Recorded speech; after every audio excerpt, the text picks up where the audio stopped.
네, 욥기서 15번째고요. 제목은 건재한 의라는 제목입니다. 욥기 6장 21절에서 30절까지 말씀 보겠습니다. 욥기 6장 21절에서 30절까지 말씀 같이 읽을게요. 이제 너희는 아무것도 아니로구나. 너희가 두려운 일을 본즉 겁내는구나. 내가 언제 너희에게 무엇을 달라고 했더냐? 나를 위하여 너희 재물을 선물로 달라고 하더냐? 내가 언제 말하기를 원수의 손에서 나를 구원하라 하더냐? 폭군의 손에서 나를 구원하라 하더냐? 내게 가르쳐서 나의 허물된 것을 깨닫게 하라. 내가 잠잠하리라. 옳은 말이 어찌 그리 고통스러운고? 너희의 책망은 무엇을 책망이냐? 너희가 남의 말을 꾸짖을 생각을 하나 실망한 자의 말은 바람에 날아가느니라. 너희는 고아를 제비 뽑으며 너희 친구를 팔아 넘기는구나. 이제 원하건대 너희는 내게서 얼굴을 돌리라. 내가 너희를 대면하여 결코 거짓말하지 아니하리라. 너희는 돌이켜 행악자가 되지 말라. 아직도 나의 의가 건재하니 돌아오라. 내 혀에 어찌 불의한 것이 있으랴. 내 미각이 어찌 속임을 분간하지 못하랴. 아멘. 네, 욥기서는 계속해서 죄라는 것을 가지고 욥과 욥의 친구들이 논쟁하고 있는 내용입니다. 그래서 죄라는 게 뭘까요? 죄라는 것을 뭐냐고 이렇게 질문을 한다면 많은 목사님들이나 신학 교수님들은 어떤 대답을 할까요? 윤리도덕 얘기 당연히 할 거고요. 육적인 어떤 욕심, 성경에도 기록하고 있거든요. 교만, 외식, 시기 질투, 비방의 말, 분냄, 간음, 살인, 이런 등등, 신약 성경에도 나오고 있는 그런 세분화된 답을 죄라고 이야기할 겁니다. 그런데 성경은 계속해서 제가 설명드리고 있지만 성경은 명확하게 죄의 본질은 창세기에서 기록한 하나님처럼 되고 싶은 마음, 그 마음을 죄의 속성으로 이렇게 출발한다 그랬어요. 그래서 그 마음은 곧 어떤 죄를 만들어내냐면 포도원 농부의 비유에서 우리가 봤듯이 하나님이신 그 아들 예수를 십자가에 매달아 죽이는 것. 그래서 예수를 이용해서 포도원을 차지하려는 것. 그러니까 그 주인의 아들을 죽여서 포도원을 차지하려는 것. 하나님을 이용해서 우리가 뭔가를 얻으려고 하는 것. 이게 바로 죄라는 거예요. 그래서 하나님을 이용해서 뭔가를 얻으려는 거. 이게 사실은 모든 종교인들이 다 가지고 있는 거거든요. 하나님께 뭔가를 이렇게 요구해서 그것을 얻어내려고 하는 거. 그래서 헌금을 하더라도 그 헌금을 통해서 30배, 60배, 100배의 그 복을 챙기려고 하는 그런 욕망들이 사실은 다 죄의 속성이라는 거예요. 그래서 종교인들이 사실은 죄를 더 많이 짓고 있는 거죠. 그러니까 교회를 다니는 사람들이 오히려 교회를 안 다니는 사람보다 죄를 더 많이 짓는 거예요. 왜냐하면 교회에 다니면서 하나님을 이용해서 복을 챙기려고 하는 그런 존재들이 교회를 다니기 때문에 그렇습니다. 그래서 마치 예수님을 세상 사람들이 죽이는 것이 아니라 하나님을 잘 믿는다고 하는 유대인들이 예수님을 죽이는 것과 같죠. 그래서 포도원 밖에 있는 사람들이 포도원 주인을 죽이는 게 아니잖아요. 그러니까 포도원 농부들이 포도원 주인의 아들을 죽이는 거. 그래서 사실은 교회에 다니는 사람들이 더 큰 죄를 짓고 있는 거라는 거죠. 즉 죄는 우리가 하나님의 아들을 죽이는 것, 이게 모든 죄의 근원입니다. 이 죄 때문에 예수를 죽인 인간들이 하나님의 진노를 받는 거예요. 그러니까 하나님은 괜히 진노를 하시는 게 아니에요. 윤리 도덕 때문에 진노를 하시는 게 아니라 뭐 때문에 진노하세요? 내 아들 예수를 죽였기 때문에 진노하시는 겁니다. 그래서 그런 자들은 모두 심판을 받고 지옥에 떨어지는 거죠. 그렇다면 구원이란 또 뭘까요? 죄란 이런 거예요. 예수를 죽여서 심판받는 게 죄예요. 그럼 구원이란 뭐냐면 예수님께서, 그 당사자인 예수님, 피해자죠. 피해자인 예수님께서 그 죄를 저들에게 돌리지 말아주세요 라고 하는 기도가 바로 구원인 거예요. 그러니까 우리는 죄를 지었다가 그 죄를 사함을 받는 거죠. 근데 그 사함은 바로 피해자인 그 예수께서 명령하셔야 한다는 거예요. 그래서 예수님이 십자가에 죽으시면서까지 말씀하신 그 은혜, 저들은 알지 못합니다. 그 죄를 돌리지 말아 주십시오. 이렇게 이야기하는 거죠. 그래서 우리는 예수를 죽인 자임에도 불구하고 그 죽은 자가 우리에게 죄를 묻지 않는, 그래서 구원을 받는 그런 개념이 죄와 구원의 개념이라는 거예요.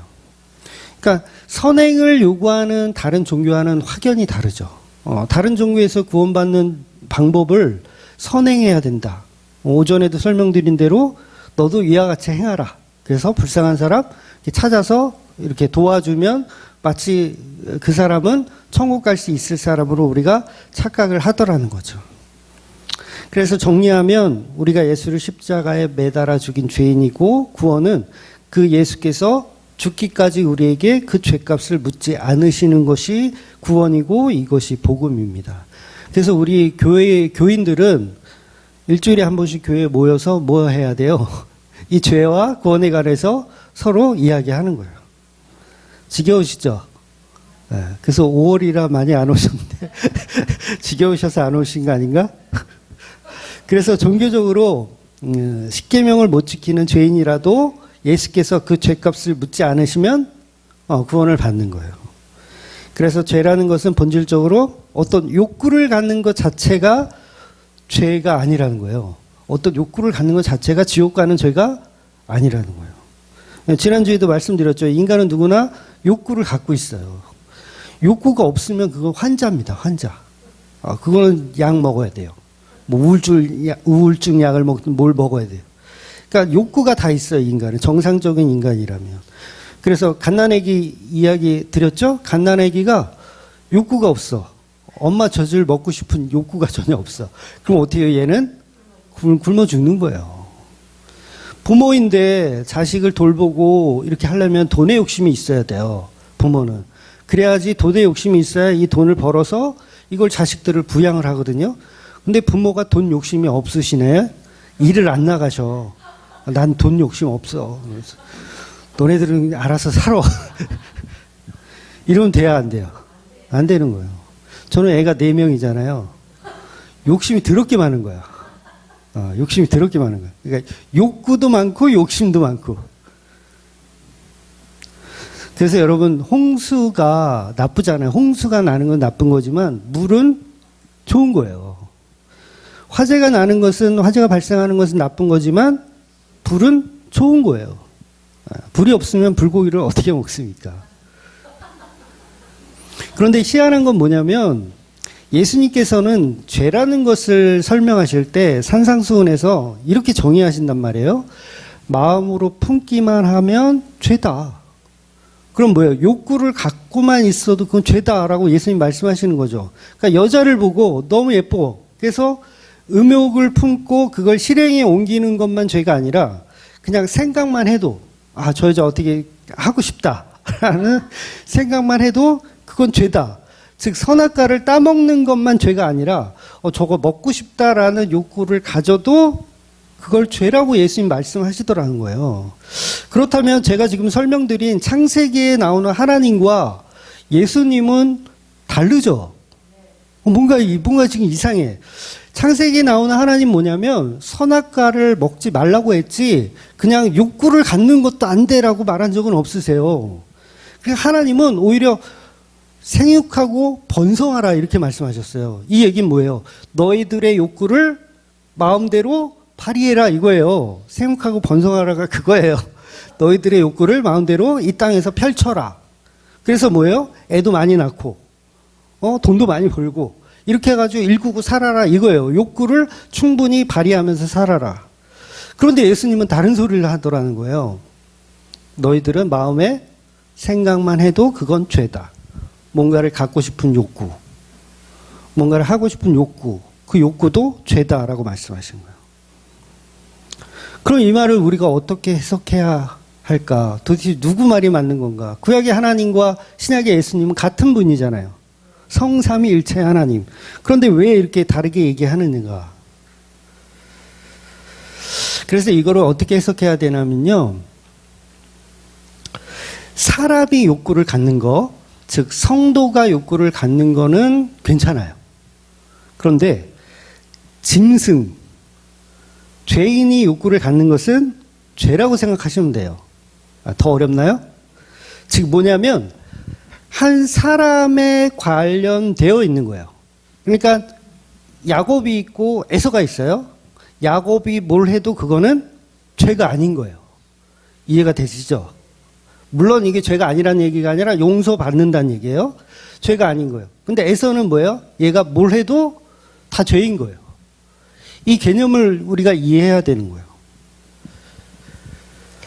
즉 욕구 자체가 죄가 아니고 누가 범죄를 했는가가 중요하더라는 거예요. 그래서 이런 논리를 만세전, 창세전에 선택된 백성이라고 이야기하는 거예요. 그래서 만세전에 선택된 백성은 그가 이 땅에 태어나서 무슨 일을 하고 어떤 죄를 짓고 살고 가더라도 이 사람은 용서를 받는다 못 받는다? 받는 거예요. 선택된 백성은 이 땅에 와서서 어떤 죄를 짓고 어떤 욕구를 마음대로 펼치고 가도 이 인생 가운데 예수님이 개입하셔서 반드시 성도로 만들어내시는 거예요. 그런데 처음부터 유기된 백성이야. 근데 이 유기된 백성이 이 땅에 와서 자기 욕구를 하나도 발휘하지 않고 살아. 정말 착하게. 그래서 산에 들어가서 스님으로 살아. 욕구를 얼마나 절제하는 거예요. 결혼도 안 해요. 음욕을 품지도 않아요. 뭐 고기도 안 먹어. 그거 얼마나 먹고 싶을까? 불고기. 안 먹어. 욕구를 막 절제해. 그럼 뭐예요? 굉장히 죄 없이 잘 사는 것 같지만 이 사람 뭐예요? 선택된 백성이 아니기 때문에 그렇게 욕구를 절제하며 살아도 이 사람의 끝은 결국은 심판을 받는다는 거죠. 지옥이라는 심판을 받게 되더라는 거예요. 그러니까 이 논리가 어디에 있어요? 사람에게 있는 거예요. 그러니까 하나님과 예수님은 서로 다른 얘기를 하는 게 아니라 같은 얘기를 하시는 거예요. 그래서 성도는 뭐예요? 애통하는 자가 복이 있고 의에 주리고 목마른 자가 복이 있고. 그러니까 예수님은 이 땅에 오셔서 누구한테 말씀하시는 거냐면 성도들에게만 말씀하시는 거예요. 세상 사람들한테 말씀 안 해요. 여러분 교회 그 성경에 보면 서신서들 막 있잖아요. 서신서들. 뭐 바울이 쓴 서신서, 뭐 야고보서, 뭐 이런 거 있잖아요. 그런 게 세상 사람들한테 주는 책이 아니에요, 여러분. 그래서 해석 자체를 세상 사람들은 못합니다. 못해야 정상이에요. 누구에게 주는 거냐면 교회들에게 주는 책이에요. 그러니까 교회들이 주는 책 이름은 뭐예요? 예수 그리스도의 피값으로 이미 구원을 받은 사람들에게 주어지는 책이에요. 그러니까 이거는 행위를 해라고 주는 책이 아닌 거예요. 이해가 되세요? 이 말이? 그러니까 이미 구원받은 교회들에게 주는 메시지라는 거죠. 근데 사람들은 그 메시지를 가지고 구원받는 방법을 연구하잖아요. 그러니까 거꾸로 된 거예요. 아니, 그런 사람들한테는 세상 사람들한테 이미 주어진 책이 아니라는 거죠. 그래서 죄와 용서는 사람에 따라 갈라지는 겁니다. 야곱을 사랑하고 에서는 미워하였다. 이걸 누가 결정해요? 하나님이 태초 전부터 결정하는 거죠. 그래서 하나님이 선택한 백성만 자비와 긍휼이 들어가는 거예요. 즉 둘 다 죄인입니다. 유기된 백성도 죄인이고요. 구원받은 성도도 죄인이에요. 둘 다 죄인이에요. 그리고 둘 다 뭐예요? 예수님 말씀하신 욕구를 품은 죄인들이에요. 다. 그런데 누구를 미워하고 누구를 안 미워해요? 성도는 미워하지 않고 성도는 사랑한다는 얘기예요. 그러니까 죄 역시도 사실은 하나님이 만들어 가시는 도구에 불과하다는 거죠. 예.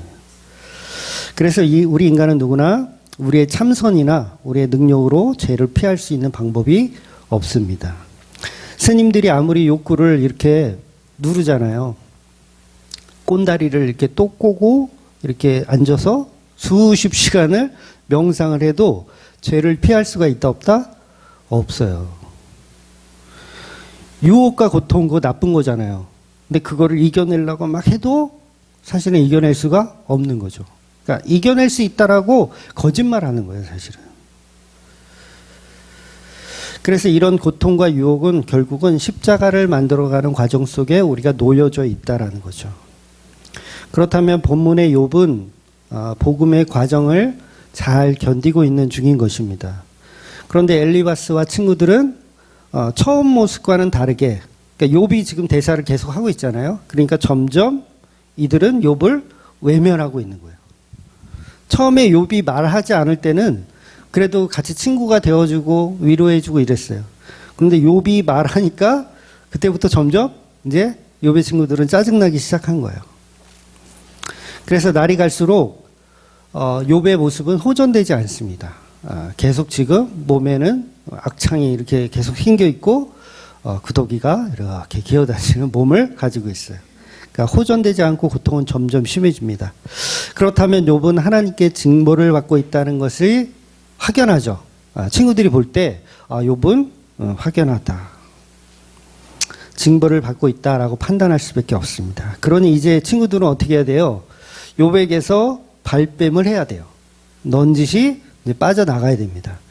그게 왜 그러냐면 욥이 죄인이라서 지금 죄의 형벌을 받고 있는 것이라면 구약의 말씀에 의하면 여러분 죄인을 도와주면 돼요, 안 돼요? 도와주면 안 돼요. 죄인을 도와주면 안 됩니다. 그러니까 하나님의 벌을 받고 있는, 그것도 뉘우치지 않고, 욥은 뉘우치지 않았잖아요. 계속 자기가 잘못한 게 없다 그러잖아요. 그러면서 저주를 받고 있어. 그러면 당연히 어떻게 해야 돼요? 발을 빼야 돼요. 거기에 계속 있으면 안 됩니다. 그러니까 강도 만난 자의 비유에서도 그랬지만 제사장과 레위인이 그냥 지나친 것은 긍휼한 마음이 없어서가 아니라 그랬어요. 긍휼한 마음이 없어서가 아니라 강도 만난 자는 부정하기 때문에 그를 건드릴 수가 없었던 거예요. 그러니까 하나님 말씀에 순종하기 위해서 그를 그냥 버리고 생을 까고 지나갈 수밖에 없죠. 그러니까 지금 욥의 친구들은 욥을 그냥 사실은 놔두고 자기들의 집으로 돌아가야 돼요. 그래야지 화가 친구들에게 임하지 않죠.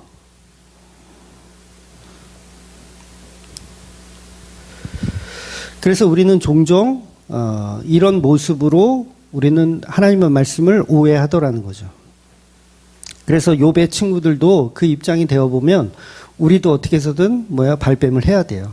왜냐하면 우리가 제사장, 레위인처럼 시체를 만질 수가 없기 때문입니다. 하나님은 악한 자를 돕는 것을 좋아하실까요? 안 좋아하세요. 악한 자를 돕는 거 당연히 안 좋아하십니다. 그래서 본문에서 욥의 친구들은 점점 이제 생각이 바뀌어가고 있어요. 얘 안 되겠다. 이제 가야 되겠다. 그런데 그 친구들의 마음을 욥은 지금 꿰뚫어 보고 있는 거예요. 꿰뚫어 보고 있어요. 그래서 너무도 섭섭한 마음이 지금 욥에게서 일어나고 있는 겁니다. 그래서 21절을 보면 이제 너희는 아무것도 아니로구나. 너희가 두려운 일을 본즉 겁내는구나. 이 말은 무슨 얘기입니까? 너희는 나를 보고 기겁을 했어. 이렇게 얘기하는 거죠. 너희는 지금 나의 이 몰골을 보고 기겁을 했어. 22절 내가 언제 너희에게 무엇을 달라고 하더냐? 나를 위하여 너희 재물을 선물로 달라고 하더냐? 내가 언제 말하기를 원수의 손에서 나를 구원하라 하더냐? 폭군의 손에서 나를 구원하라 하더냐? 즉 내가 너희한테 언제 바라는 게 있었냐? 그 스바 놈들 있죠. 스바 놈들, 갈대아 놈들, 이런 놈들 혼내주라고 내가 부탁을 했었냐? 내가 언제 너희들한테 떡과 포도주를 달라고 했냐? 그러니까 강도 만난 자의 비유처럼 떡과 포도주를 달라고 했느냐? 내가 주막에 데려가서 나를 씻기고 재우라고 하더냐? 바라는 것이 없었다는 거예요, 욥은. 즉 본문은 결코 십자가에 죽는 예수께서 우리에게 원하는 것이 없었다는 거죠. 원수의 손에서 나를 건져달라고 부탁하신 적도 없으시다는 거예요. 예수님은 우리에게 행위적인 어떤 것을 요구한 적이 없으십니다. 그러니까 십자가에 달려있으니까 빨리 너희들, 베드로, 우리 친구들 빨리 싸워가지고 나를 좀 구출해줘. 이런 요구를 한 적이 없으시다는 거죠. 그래서 여러분, 교회는요, 교인들에게 무엇을 자꾸 요구하잖아요. 그 교회는 결코 복음적인 교회가 아니에요. 그러니까 이것이 헌금이 됐던 아니면 시간이 됐던 재능이 됐던 교회는 그냥 은혜와 감사로 이루어져 가는 곳이에요. 은혜와 감사로. 그래서 강제로 시키지 않아요. 복음은 그런 곳입니다. 그러니까 절대로 제가 사장님이잖아요. 주만교회 사장님이잖아요. 그러니까 사장님이 부하 직원 다루듯이 막 너 이거 결제 언제까지 해와 막 이렇게 하는 게 교회가 아니라고요. 물론 성도는 사장님이 하지 말라 그래도 뭔가를 자꾸 해요. 그건 맞아. 그러니까 그게 강도 만난 자의 비유와 일치되는 거죠. 그러니까 복음이에요. 그래서 몸된 교회, 예수 그리스도의 몸된 교회이기 때문에 교회를 위해서 희생하고 봉사하는 거지, 목사가 강요하거나 뭐 사장님이 강요하고 장로가 강요해서 이루어져 가는 것이 교회가 아니라는 거죠. 즉 교회가 재정이 어렵다고 해서 어떤 상업적인 교회들처럼 돈을 요구할 수가 없는 곳입니다. 그러니까 지난주 설교가 스테레오가 한쪽이 녹음이 안 된 거 아세요?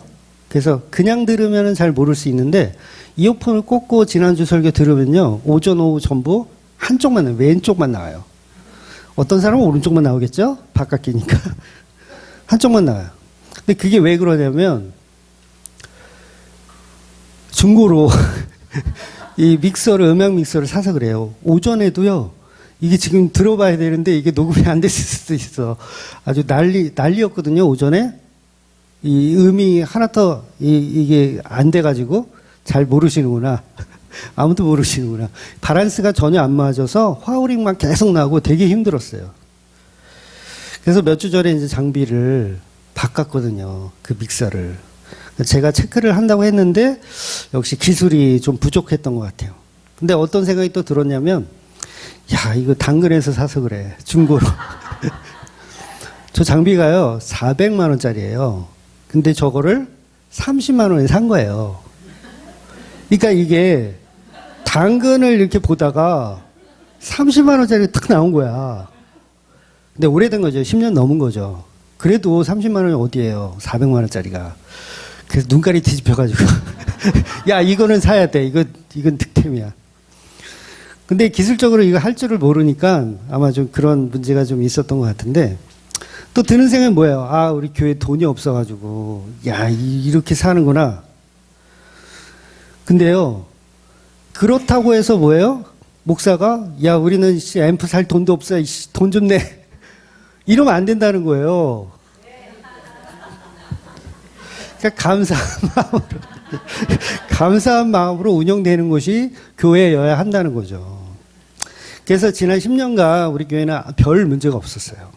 뭐 돈이 부족해서 막 설교를 못했다던가, 아니면 뭐 문제가 있어서 뭐 교회를 운영을 못했다는 그런 적이 한 번도 없어요. 그러니까 욥은 친구들에게 원하는 게 없는 거예요. 교회도 사실은 예수님이 여러분들에게 원하는 게 없어요. 참 희한하죠. 원하는 게 없어요. 뭘 원하냐면 그 십자가에 죽은 것만 알아달라는 거예요. 내가 십자가에 죽었어. 너희들을 구원하기 위해서 죽었어. 왜냐하면 하나님이 창세전에 너희를 선택했거든. 선택하니까 그 일을 누가 해야 돼? 예수님이 해야 되잖아. 그러니까 십자가로 이루어져야 하니까 그것만 좀 알아달라는 거예요. 그래서 그걸 복음이라고 하는 거예요. 그래서 욥은 지금 그걸 주장하는 거예요. 나 죄 없음을 좀 알아달라. 그런데 친구들은 점점 발뺌을 하고 싶은 거예요. 아, 이 저주받은 애 자꾸 옆에 있으면 뭐예요? 나도 같이 저주받으니까. 저기 주만교회 가면 늘 이 가난하고 찌질해서 나도 저주받을까 봐. 식구대로 아프고. 야, 저기 갔다가 나도 저주받겠다. 그러니까 욥은 이걸 주장하는 거죠. 아니야, 그것 때문이 아니야 라고 주장하는 거야. 내가 언제 너희들 보고 돈을 달라고 했냐, 봉사를 하라고 했냐, 약 잘 듣는 약을 좀 사오라고 했냐. 그런데 너희들은 왜 나의 몰골을 보고 기겁하고 도망가느냐라고 얘기하는 거예요. 그러니까 예수님이 십자가에 달려서 죽으심으로 너희들은 왜 기겁하고 나를 도망가느냐. 그래서 부활하시고 쫓아다니는 거잖아요. 한 사람 한 사람. 너 왜 기겁하고 나를 도망다녀. 베드로한테 찾아가셔서 너 왜 기겁하고 나를 배신했어. 쫓아다니는 거예요. 뭐 알아달라고? 내가 십자가에 죽어서 이 구원을 이루었음을 너희가 좀 알아달라. 그것만 바라시는 거예요. 근데 그것도 안 보더라는 거예요, 사람들은. 그래서 욥이 제발 너희가 나를 기겁하고 도망가려는 이유라도 좀 알자라고 얘기하는 거예요.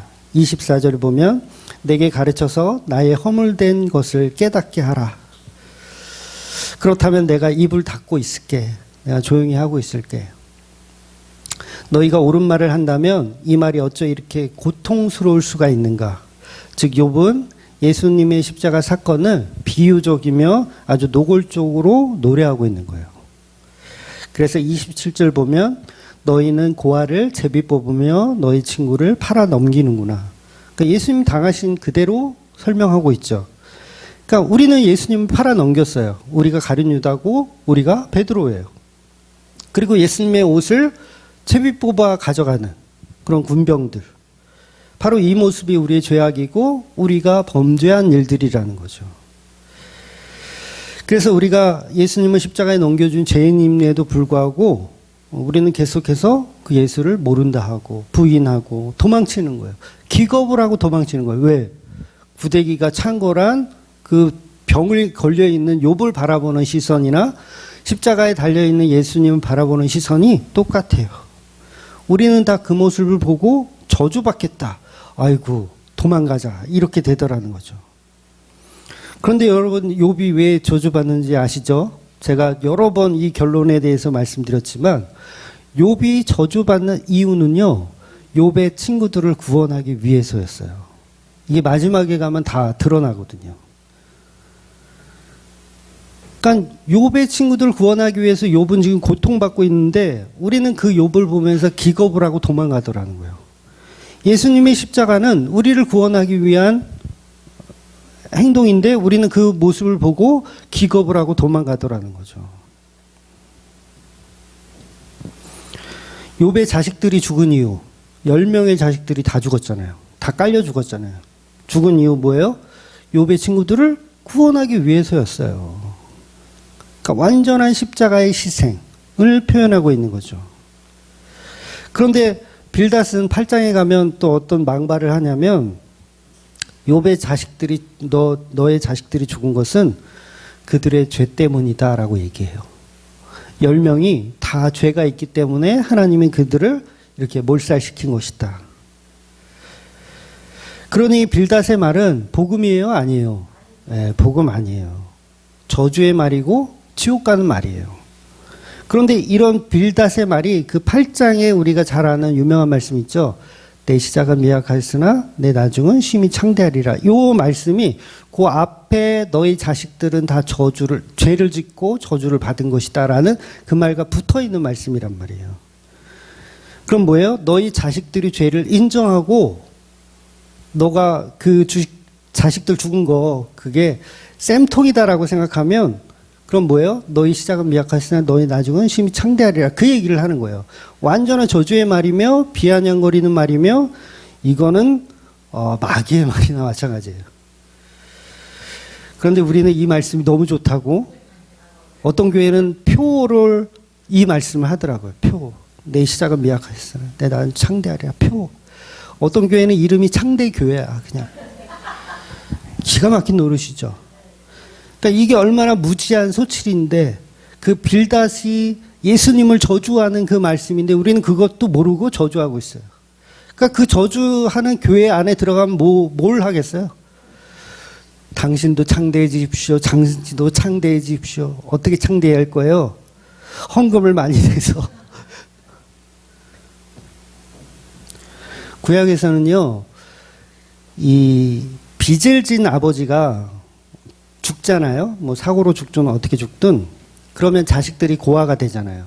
그럼 그 고아들을 어른들이 돌보아 줘야 되는데 그 고아를 제비를 뽑아요. 누가 가질지.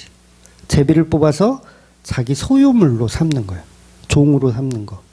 그러니까 부모의 빚을 대신해서 그 자식을 종으로 만들어 버리는 겁니다. 그러니까 어린아이들을 불쌍하잖아요. 가난하게 살았고 부모마저 뭐 자살을 했던 어떻게 했든 빚 때문에 죽었으면 그 어린 아이들을 이렇게 잘 돌봐줘야 할 어른들이 그 아이를 오히려 재물로 여기고 종으로 삼더라는 거예요. 인간들은 이렇게 잔인합니다. 저와 여러분 안 그런 것 같아요? 저와 여러분도 그래요. 그러니 27절에 너희는 고아를 제비를 뽑으며 너희 친구를 팔아 넘기는구나. 죄의 원인인 욥의 친구들, 욥에게 있다고 계속 친구들은 이야기하면서 욥을 어떻게 해요? 완전히 나락으로 떨어뜨리는 거예요. 저주하는 거죠. 계속 저주. 마치 요셉이 형들의 손에 팔아넘김을 당하듯이 욥이 팔아넘김을 당하는 것입니다. 그러니까 창세기 강의할 때도 말씀드렸지만 요셉은 예수님의 예표예요. 예수님의 예표. 그래서 예수님의 예표라는 게 뭐예요? 자기를 죽이려고 한 형들을 구원하기 위해 애굽으로 팔려가는 거. 그래서 거기서 고초당하죠. 거의 뭐 강간범에 누명을 쓰고 감옥에서 살면서 죽음의 문턱까지 갔다가 그 요셉이 자기 형들을 구원하는 거. 그래서 요셉이 뭐라고 고백해요? 나를 이곳에 보낸 것은 우리 형들을 구원하기 위해서 나를 보낸 것이다 라고 알게 되잖아요. 그러니까 본문의 이야기, 욥의 이야기나 예수님 이야기나 이 요셉의 이야기나 다 같은 내용을 갖고 있는 거예요. 그래서 28절 볼게요. 이제 원하건대 너희는 내게서 얼굴을 돌리라. 내가 너희를 대면하여 결코 거짓말하지 아니하리라. 29절 너희는 돌이켜 행악자가 되지 말라. 아직도 나의 의가 건재하니 돌아오라. 뜬금없이 욥이요 돌아오래요. 욥의 친구들한테 지금 얘기하는 거예요. 돌아오래요. 이게 무슨 뜻이에요? 나의 친구가 다시 되어달라는 거예요. 나의 친구가 되어달라. 친구에 관한 이야기는 지난주에도 설명드렸지만 예수님 말씀 중에도 여러 번 나오는 말씀이죠. 오전에도 설명드린 강도 만난 자의 비유도 뭐냐면 친구가 되어달라는 거예요. 그 강도 만난 자가 예수니까 그 예수의 친구가 되어달라. 그러니까 오늘 본문도 뭐예요? 야, 엘리바스 나의 친구가 좀 되어줄래? 라고 얘기하는 거예요. 나 저주받고 있지만 나의 친구가 되어줄래? 그래서 예수님은 요한복음에서도 말씀하셨지만 새 계명을 말씀하시면서 친구를 위해서 자기 목숨을 내놓는 것이 가장 큰 사랑이다라고 하는 거예요. 그러니까 지금 그 친구들을 위해서 자기 생명을 내어주시는 사람은 욥이잖아요. 그게 예수님이고 그게 요셉이고. 그래서 하나님을 사랑하고 이웃을 사랑할 수 있는 가장 큰 사랑의 방법은 사실 죽음이에요. 죽음. 그런데 그 죽음은 예수님이 십자가로 이루시는 거죠. 그래서 아담이 타락한 하와를 끝까지 사랑해서 영원히 함께하기 위해서 같이 선악과를 먹는 것도 같은 얘기고, 피투성이 된 그 강도 만난 자를 도우면 안 되는데, 도우면 부정한 자가 되는데, 그럼에도 부정한 사람이 돼서라도 개의치 않고 그를 도와주는 거. 이게 전부 사랑과 친구, 뭐 이런 얘기들을 다 하고 있는 거죠. 그래서 십자가의 죽음이 끔찍한 일이지만 그 사랑을 이루기 위해서 기꺼이 십자가를 지고 자기 목숨을 내어주신 그 사랑을 표현하고 있는 겁니다. 이것이 바로 친구를 위해서 자기 생명을 주시는 예수님의 이야기인 거죠.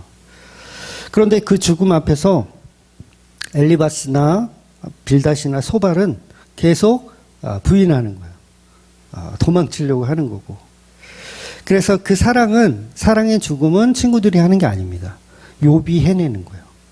우리가 하는 게 아니라 예수님이 해내시는 거. 그래서 그리스도의 영이 임한 욥은 반드시 이 일을 해내게 되는 그런 내용들이 이제 계속 나오는 거죠. 이제 뒤로 갈수록 이제 그 수위가 굉장히 높아질 거예요. 그러니까 엘리바스와 그 친구들의 그 수위가, 지금은 엘리바스는 그래도 양반식으로 얘기하는 거예요. 뒤로 갈수록 욥을 저주하는 수위가 점점 커집니다. 그래도 그거를 누가 견뎌낸다고? 욥은 끝까지 견뎌내는 거예요. 그래서 너희를 위하여 십자가에 제물로 죽으셔서 하나님과 화목제를 올려드리는 그 순간까지 계속 예수님은 견뎌내는 겁니다. 그래서 예수님이 하는 말은 그것밖에 없죠. 너희는 다시 내게 돌아오라. 방금 말씀드렸지만 부활하고 왜 애들 찾아다녀요? 왜 찾아다녀요? 다시 돌아오라. 그래서 어디에? 뭘 기다려라? 성령 보내줄 테니까 성령 올 때까지 기다려라. 그래서 예수님이 500명 보는 앞에서 이렇게 승천하실 때도 500명 보는 앞에서 실천하셨는데 마가다락방에 몇 명 모였어요? 120명. 나머지 어디 갔어? 이렇게 말을 안 들어요. 그러니까 찾아다니는 거죠. 내게 돌아오라. 그래서 우리의 죄는 서론에서 말씀드린 것처럼 욕심을 내는 것이 죄가 아니고 그 친구를 알아보지 못하는 게 죄입니다. 네. 저와 여러분이 예수님을 알아보지 못하면 그게 죄예요. 근데 예수님을 알아보긴 하죠. 근데 어떻게 알아봐요? 내게 복을 주는 어떤 그런 존재로 알아보면 그거 잘못 알아본 거예요. 그러니까 저와 여러분은 복음이라는 친구를 알아보셔야 되는 겁니다. 그래서 성령이 그 알아볼 수 있는 눈과 귀를 열어주셔야 그분을 알아볼 수 있는 거예요. 그래서 그걸 알아보는 사람들은 어떤 삶을 살게 되냐면 십자가의 저주가 더 이상 저주가 아니고 나의 삶의 어려움이 더 이상 어려움이 아니게 되는 거예요. 본문 30절 보면 내 혀에 어찌 불의한 것이 있으랴 내 미각이 어찌 속임을 분간하지 못하랴. 이 욥이 알고 있다는 거예요. 내가 분간할 수 있다. 그러니까 누가 내 친구인지, 누가 내 진정한 친구인지를 욥은 분간할 수 있다라고 보는 거예요. 즉 십자가는 그 어떤 외부의 압력에도 건재하다. 이런 얘기를 하는 거죠. 왜냐하면 고통을 통해서 쾌락을 느끼고 어둠을 통해서 빛을 드러내기 때문에 그래요. 십자가를 통해서 부활을 드러내기 때문에 그렇습니다. 그래서 십자가는요, 그 어떤 상황에서도 건재합니다. 의를 드러내요. 십자가가 아무리 저주인 것 같아도요, 어떠한 십자가라도 그것을 의로 드러내요. 왜냐하면 그 십자가를 우리가 담당하는 것이 아니라 나약한 우리는 그거 못해요. 그걸 감당하지 못합니다. 그런데 창조주이신 예수께서 그 십자가의 의를 감당하기 때문에 그렇습니다. 그래서 우리의 삶이 선택받은 삶이라면 지금에 오는 고통들, 성도들은 건재해야 맞습니다. 좌절되세요? 계속? 여러분의 삶이? 그러면 내가 내 삶을 살고 있어서 그래요. 내가 내 삶을 사는 게 아니라 그 십자가의 의로 건재하신 그 예수님의 삶으로 살아가야 된다는 거죠. 그러니까 우리 속에 예수님의 영이 임해서 우리의 인생을 어디까지? 그 하나님의 나라까지 이끌어 가신다는 걸 믿으셔야 된다는 겁니다. 그래서 말씀이 육신되어 예수님이 된 것처럼 말씀이 육신되어 성도가 되는 거예요. 말씀이 육신되어 그 말씀이 예수님이니까 그 말씀이 우리 안에 들어오셔서 성도가 되는 겁니다. 예수 없으면 성도가 아니에요. 예수가 없으면 성도가 아닙니다. 그래서 성도는 어떠한 상황에서도 십자가를 능히 이겨낼 힘이 있습니다. 그건 우리의 힘이 아니라 영적으로 보이지 않는 예수님의 힘이고 성령님이 주시는 믿음입니다. 그 은혜로 저와 여러분이 비록 욕과 같은 인생을 십자가의 어둠의 인생을 지금 살고 계시더라도 성령의 은혜로 십자가 속에서 빛이 나고 십자가 속에서 영광을 바라보는 저와 여러분이 되시기를 주의 이름으로 축원드리겠습니다. 아멘. 기도하겠습니다.